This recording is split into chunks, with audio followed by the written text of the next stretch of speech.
Asalaamaaleykum les fidèles téléspectateurs de Waalo Info la chaîne de la vallée maa ngi leen nuyu bu baax di leen kontaane bu baax a baax tey nag ñu am mbégte ak contentement di dalal ki nga xamante ni mooy Mohamed Johnson kenn dootu ko présenté ci li nga xamante ni mooy football bu Sénégal ñu bàyyi ko mu nuyu Mohamed maa ngi lay nuyu. maa ngi lay fay Idi. tey Mohamed su ma la waxoon nga présenté wu yow yaay kan lan nga may wax ak ñi lay seetaan. waaw maa ngi tudd Mohamed Johnson footballeur professionnel mi ngi commencé à bas âge ci football bu mbedd après ci la dem intégré centre formation académie Mawade Wade bu Dakar foofu nag ma formé tàggat ma bu ma fa jógee ci laa dem challenge football centre Dakar après fa laa def junior après mu jógee challenge football naa fa tamit niveau régional mu jógee foofu après ci laa intégré Stade de Mbour. mais dafa am li nga xamante dañ ko réeree lan moo tax Mohamed mu bàyyi lépp concentré wu ci li nga xamante ni mooy football. waaw parce que mën naa ni football ci ADN bi la nekk te en plus tamit amour la passion la et aussi tamit dafa am si ñoo xamante ni ñoom ñoo ko doon motiver à ce que muy football mën naa ni fa la lépp commencé mën naa ni ay références ñoo xamante ni ñoo ma gën a lié ak football ñoo ma gën a lié ak football mën naa ni affaire yi fa la commencé quoi voilà mu topp ma après ma ni man pourquoi pas ma def carrière footballeur voilà fa la mbir yi commencé. nan nga def ba intégré biir Stade de Mbour. nan laa def ba intégré biir Stade de Mbour. affaire yi mi ngi commencé avant ma dem Stade de Mbour dama amoon ay objectif bi nekkul woon au début Stade de Mbour objectif bi mi ngi woon avant tout intégrer centre de formation bu baax mooy académie Wade bi ma jaar fa laa defee sama petite catégorie ak coach Malick bi nekk actuellement équipe nationale que je salue de passage fa laa jaar am patience liggéey ñu former ma ba ma mat ni ma matee après ci laa dem rejoindre académie challenge football centre parce que loo gis rek àdduna étape par étape la xam nga dans la vie faut jamais brûler les étapes donc du coup bi ma amee formation ba xam ni man carrément voilà mën naa ni xaw naa mat après ci laa dem football niveau régional football ba demi-finale playoff léegi bi championnat bi jeexee niveau régional après sama manager woo ma léegi bi ma woowee après mu ne ma da ngay dem Stade de Mbour pour def ay test noonu après ci laa ñëw Stade de Mbour mën naa ni sama premier match amical maa ngi ko joué foofu biir stade après si la offre yi commencé daw Johnson après sama intégration noonu la après ba ñu may recruter en tant que junior parce que sama licence professionnelle maa ko njëkk signé Stade de Mbour et maa ngi nuyu aussi tamit Aswad ak Pape Seck ñoom moo njëkk signé licence pro sama intégration biir Stade de Mbour noonu la demee. Mais pourquoi au début daawul football match yu bëri comme ci fin bi quoi. waaw au début xam nga àdduna lépp loo gis rek da nga koy jël aspect bu positif parce que au début amoon na quelques complications administratives xam nga parce que football ay signature affaire yooyu noonu ma toog ay 4 journées yoo xamante ni footballuma après ci la commencé wol contre ñaari tali ci la débuté sama championnat boobu ñoo leen gagné après ma dem toog affaire yi am quelques complications xam nga ma toog footballuma mais lépp dama ni peut-être maa liggéey bu doy moo tax footballuma mais lépp dama ko jël positiver ko quoi après gars yi bu ñuy def benn may dem def ñaar ñett gars yi bu ñuy tëdd nelaw may dem di musculer dem géej di entraîner su ma waree dawi ñu may jox ay programme boo xamante ni moom laay suivre donc du ma ni footballuma rek damay toog yaafus non dama dem teg sama objectif ndax xam naa ni samay objectif gëm naa ko te xam naa samay qualité ala kulli àll sama bis dina ñëw sama chance dina ñëw et dama koy saisir donc c'était trop compliqué mais actuellement alhamdulilah mais lépp base bi mooy un bon mental ak beaucoup de travail. Un bon mental ak beaucoup de travail sa premier jour ba ngay sol mooy stade de Mbour la def. ça m'a fait benn honneur boo xamante ni c'était immense parce que ñëpp xam na ni stade de Mbour club historique la jeune lépp ñoo fay rêver football donc à bas âge yàlla dimbali la nga sol couleur stade de Mbour du mieux le moyen pour tous les stadistes donc ça fait un honneur quoi voilà quoi. Ça fait un honneur. léegi comme par exemple Mohamed. ñun dafa am li nga xamante ni. de ñëpp xam nañ ko te kenn dootu ko naatable. xam nga football dafa nekk li nga xamante ni lu fiir la ndax yow loolu yaa ngi ciy bàyyi xel ndax am nga ki nga xamante lay teg pression di la moytuloo di la wax defal lii ak la de. waaw xam nga football boo ci bëggee percer il te faut benn staff boo xamante ni ñoo lay encadrer ñoo lay booster naan la yemal fii defal lii déggal maanaam. donc lépp day nekk ci cadre professionnel donc football dafa doon métier boo xamante ni dafa fiir xam nga donc boo amul staff bu baax rek pour nga percer day jafe donc sama staff ñoo ma gën a jàppale samay séance d'entraînement ñoo koy programmer su ma waree lekk lu ma war a lekk ñoo koy xool xam nga je mange pas n'importe comment ak nu mu mënti demee daal dañoo am benn staff boo xamante ni ñoom ñooy def lépp daal ñooy def lépp donc man laa am. sama heure entraînement bu jotee ma dem entraîner li si des ay ndigal la dañ naan la defal nga def bawal nga bàyyi waaw loolu moo ma gën a dimbali ci championnat bi et voilà quoi. loolu moo la gën a dimbali ci championnat bi mais comme négociation yi avec les autres équipes là pour yeneen dem ci yeneen équipe ndax loolu yow nekkul ci sa xel quitter Stade Mbour dem feneen. quitter Stade Mbour Stade Mbour c'est un grand club xam nga Stade Mbour doo ñëw quitter nii un bon jour Stade Mbour mais y a des clubs yoo xamante ni gars yi parce que gars yi bu ñu gisee produit bu baax gars yi dañ koy soxla dañ koy bëgg donc football moo demee noonu quoi forcément dina am équipe yoo xamante ni dañ lay soxla pour nga ñëw footballal leen xam nga mais Stade Mbour c'est un grand club Stade Mbour c'est un grand club donc. mais ndax yaa ngi bàyyi xel que ni un jour Mohamed mën nañ ko gën a dégg fu gën a sore. ah effectivement parce que loolu la ñëpp di rêver loolu la ñëpp di ñaan yàlla parce que man ñaanuma yàlla limité sama bopp biir Sénégal ñaanuma yàlla limité sama bopp tremplin laa ko jàppee comme yeneen joueurs yu fa jaar parce que Stade Mbour ay joueurs yu mag a fa jaar ay joueurs yu mag a mag ñoo xamante ne ñu ngi leen di dégg ci championnat yu mag yu Europe ñoo xamante ne football nañ équipe nationale donc Stade Mbour tremplin la pour bépp jeune talent maa ngi focus maa ngi liggéey parce que sama bët teguma ko championnat Sénégal kese dama bëgg ñu dégg ma ci championnat yi gën a mag ci championnat yi parce que man loolu laay ñaan yàlla te ñu ngi ciy dox di ci wax sérieux dans le travail voilà quoi. football nu mu méttee ak football nu mu fiiree tey ñun mooy sa référence biir ci biir football bu mu tax nga jàpp bañ bàyyi. waaw samay référence bëri nañ et je peux dire que ni tout a commencé ici. man j'ai un tonton boo xamante ni il est footballeur un excellent footballeur mais mën naa ni ñoom avantage bi ñu am actuellement ak ñoom yamul actuellement coach la am na licence CECAF il m'a beaucoup motivé à ce que ma doon tey li ma doon te moom incha allah rabi fi mu yam foofu laa bëgg a commencer pour persévérer loo parce que dafa talentueux macha allah mën naa ni sax moomu dàq xuwal du coup li mu def mën naa ne defaguma ko parce que ñëpp xam nañ ko et maa ngi koy nuyu de passage Moustapha Ndiaye voilà. mais léegi comme Mohamed. pourquoi Johnson bi. mais Johnson moom laa sant Johnson gars yi naan Johnson Fire mi ngi commencé ci Tawa Boy tamit parce que lépp Tawa Boy la xam nga bu ñu daan football mooy dugal.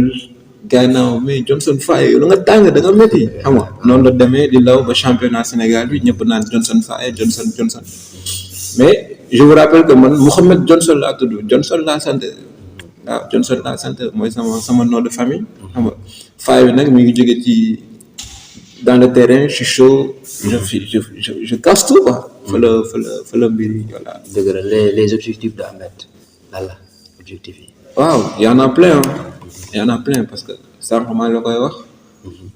parce que man samay objectif nekkul championnat Sénégal kese je vous les ai dit parce que man sama objectif nekk na bokk na ci sol mooy équipe nationale te incha allah rabi j'y crois te xam naa ni un jour dinaa ko sol et sama objectif tamit mooy persévère le haut boo ko déggee mooy football ci championnat Europe yi gën a mag pourquoi pas faire comme ay ñoom Sadio Mané c'est bien possible mais lépp liggéey la ak focus sérieux ci li ngay def lépp mën na nekk xam nga donc du coup du ay wax moo koy maye dem liggéey la parce que ñoom niveau bu ñu nekk déjà c'est trop.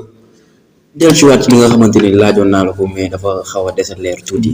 mooy bu njëkk la moo tax daaw woon football. waaw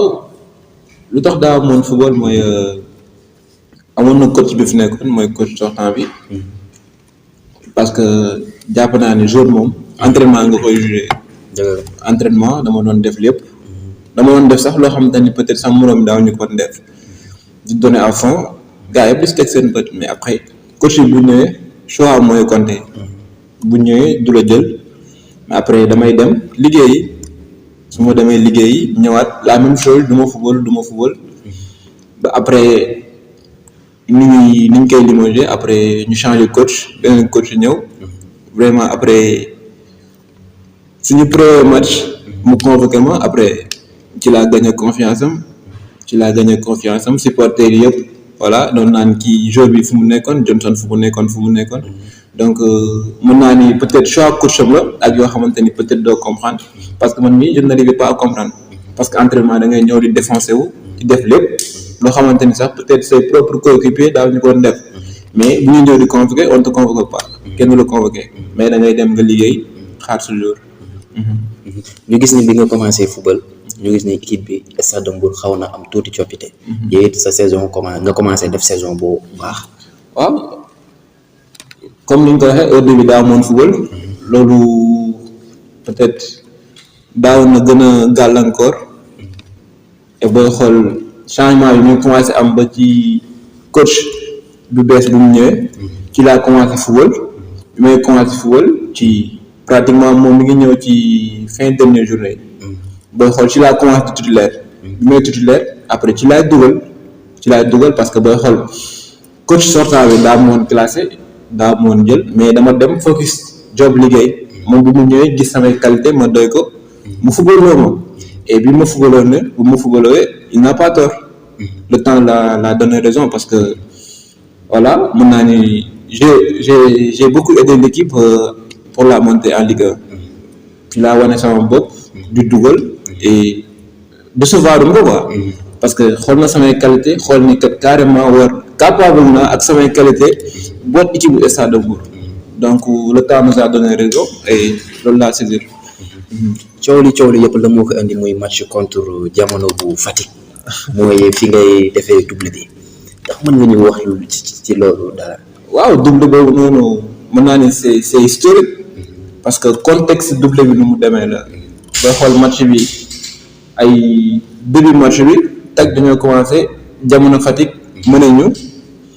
1-0 ñu nekk ci di daw ñu dem vestiaire ñëwaat bu ñu demee vestiaire ñëwaat tag ay 53 minutes yooyu je pense côté yooyu ci la égalisé hors surface pied gauche en pleine lucarne mais égalisé ñuy daw de l'autre côté Walidane mi ngi joué ba ay 83 minutes 84 minutes si la ñu mënee Walidane ñun ñu ngi def ak Jamono Fatick 1-1 te période boobu noonu Walidane mi ñu mënee ñu rawee benn point donc ñun victoire impérative pour bokk ci course bi de même devancer Walidane bu Thiès ñu dem ñu daxante ba 94e minute. 94e minute ñu am coup franc ci bopp début bi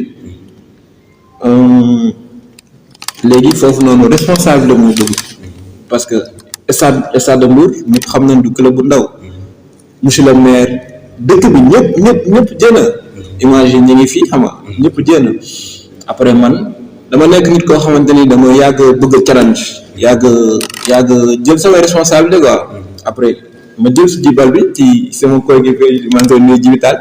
man ko bal maa koy dóor non, attends, attends, c'est moi qui va tirer. Ma tête balle avec maximum de concentration. Après, eux, ils ont compris qu'il y a la rage qui est là, quoi. Ma tête balle, 94e minute, je l'ai mis en plein écart. mais bal bi ba nga ko tegee avant nga yow lan nga sentir yow ak ñi la doon seetaan ñëw. mais instant yii noonu bu ma tegee bal bi ba sëg yi xool mbuur bi yëpp taxaw di xaar mbuur yëpp taxaw di xaar mu nekk responsabilité bu lourd automatiquement je me suis dit mais attends mais ça c'est fou quoi li ma jël nii mais je ne dois pas louper je ne dois pas rater je dois le mettre parce que instant yii nii population mbuur ñoom ñëpp ñoo soxla. Après ma def si maximum de concentration parce que football question de choix la ak question de responsabilité parce que en matière de football âge comptewul parce que am na ñoo xamante ni ñoo ma njëkk ci championnat bi ñoo ma mag fuuf ci club bi mais man maa jël décision maa jël choix pour tirer coup franc bi donc foofu noonu affaire de âge ça ne compte pas maa jël samay responsabilité xool en pleine lucarne léegi ma dugal ko. mais sa relation avec les supporters mbuurwaa lan la parce que ñun dañu doon dégg Mohamed Johnson Faya mais dem na ko ci biir ñu dégg Johnson le sauveur. relation bi lan la. bon boo xool relation mi commencé ci match décisif yi mooy fin dernière journée mooy 5 dernières journées parce que Stade de Mbour dafa wàcc daaw Ligue 1 la jógee wàcc Ligue 2 Stade de Mbour kaa yëpp di ko xaar àdduna yëpp di ko xaar donc. objectif Stade de Mbour moo nekkoon yéeg Ligue 1 donc rang bi serré ñëw di ñàkkante fee Mbour ñëpp di xaar donc man ma nekk ak samay coéquipiers ñu nekk des vrais battants mooy dugal à chaque match saa yu Stade de Mbour soxla saa yu équipe bu Mbour soxla je suis présent je marque noonu laa dem ba gagner seen confiance. waa Rebeuss que je salue de passage après fa la affaire yi commencé Mohamed Johnson le sauveur parce que à chaque match c'est moi qui marque fu may xaaree foofu laa leen di fekk ba jox leen plus voilà foofu la affaire yi commencé Johnson le sauveur quoi. Johnson le sauveur fa la mbir yi commencé mais jàpp nga ni comme par exemple bi nga tàmbalee football avec nga def 5 bi benn passe décisive yaa ngi dëgmal li nga xamante ni mooy Ligue 1 championnat Sénégal. ndax naka nga koy waajalee ndax mën nga ñu expliquer loolu. waaw Ligue 1 dafa nekk benn niveau mu nekk championnat boo xamante ni il est très respecté il est très suivi mu nekk championnat boo xamante ni tamit ay joueurs yu am qualité ñoo fa nekk ay joueurs yoo xamante ni vraiment ñëpp leen nangul donc man je ne vais pas me limiter à ça parce que man xam naa samay qualité et je sais bien samay qualité ça dépasse Ligue 1 mais loolu yëpp. liggéey moo la koy may focus sérieux ci sa travail parce que football métier la boo xamante ni kenn du ko foowee foow la buñ dul foowee donc Ligue 1 incha allah rabi ñu ngi koy préparer sérieusement nekkul ci wax kasi nañ koy préparer ci liggéey sérieux am objectif boo xamante ni c'est bien déterminé ñu ngi koy waaj macha allah parce que ñëwuñu pour di complexe quoi naan noo grand yi affaire yooyu. dañoo ñëw pour indi beneen défi indi beneen challenge parce que nous voulons percer suñu waa ji. on va aller trop haut. et ça doit commencer maintenant voilà quoi. lan mooy sa dernier kàddu Mohamed Johnson le sauveur. waaw di leen remercier yéen waa Waalo Info aussi tamit di remercier samay staff sama famille ndaxte depuis le début ils sont là ils m'ont beaucoup aidé. parce que des fois di nga nekk ci ay moments yoo xamante ne c'est difficile ñoom ngay gis maa ngi nuyu de passage di nuyu samay amis d'enfance di leen nuyu di wax que ni votre fils est là di wax que ni muy Mbour muy Dagana Thiès Dakar di nuyu waa Colobane de passage que votre fils est là jàppale leen ko xam ni xale la day doog a door et am na ay objectifs. voilà am na ay objectif te incha allah rabi objectif yooyu noonu mooy suñu mbëbët dañu fay yegg incha allah te bëgg nañ fay yegg. mbokk yi kon ñu ngi leen di jaajëfal bu baax di leen kontaanee bu baax a baax lii moo nekkoon waxtaan bu ñu doon seq ak ki nga xamante ni mooy Mohamed Johnson ma teg ci Faya parfois sax ma teg si le sauveur. mbokk yi ñu leen jox dig daje ci beneen programme ak keneen ki nga xamante ni moom la ñuy invité waaye ci kaw loolu ñoo ngi jaajëfal les fidèles téléspectateurs de Waalo Info waaye te di jaajëfal bi ñu nekk muy auberge Le Waalo Idrissa Ba la woon maa leen jaajëfal ba beneen yoon incha allahu rabbi. Jaajëf.